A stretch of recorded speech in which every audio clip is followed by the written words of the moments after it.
Good morning and welcome along to Coffee with Claire. So this morning I want to talk about having difficult conversations because I think it's something we do a little bit of this time of year, and I used to be terrible at it. Maybe I'm a little bit better now, but I wanted to share some of my tips, some of the things that I do when I know that I need to have a challenging conversation. So I've got a couple of tips which I'll share, and then I'm going to talk about my kind of mindset when it comes to difficult conversations, because I think that there's a really prevalent kind of thing out there that people just really try to avoid these conversations and they don't have them, and then it just gets worse. So if I know that I am probably going to have a tough conversation, I've got 3 things that I do. So the first thing is stay positive. So go into the conversation with a couple of really good deep breaths, but stay really positive the whole time. So if you're ringing someone who you know might sort of get their back up a little bit, I always ring them and ask them how they are and really bring some positivity to the start of the conversation, because then it sets you up for success when you're moving through the more difficult part of the chat. So stay really positive. Secondly, let them talk first.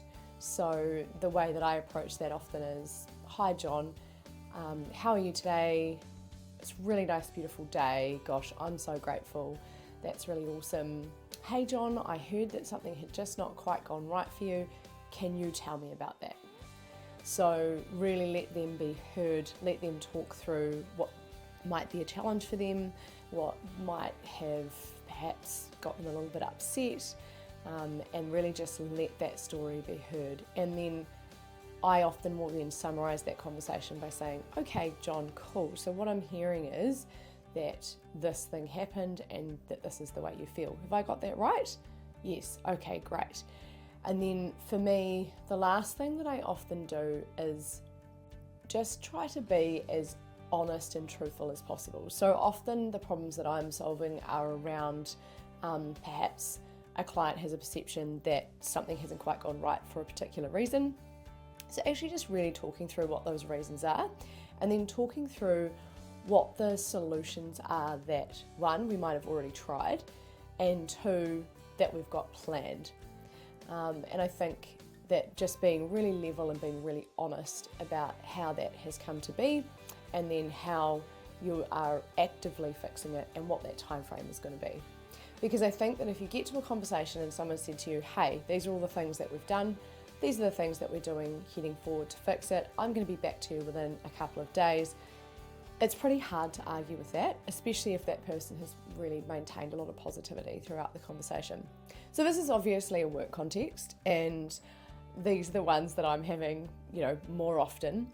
But even in the context of a relationship or a colleague or a friend, I actually think that the principles still apply. So stay positive, let them be heard, and be honest about what's going on and the solutions that you're providing.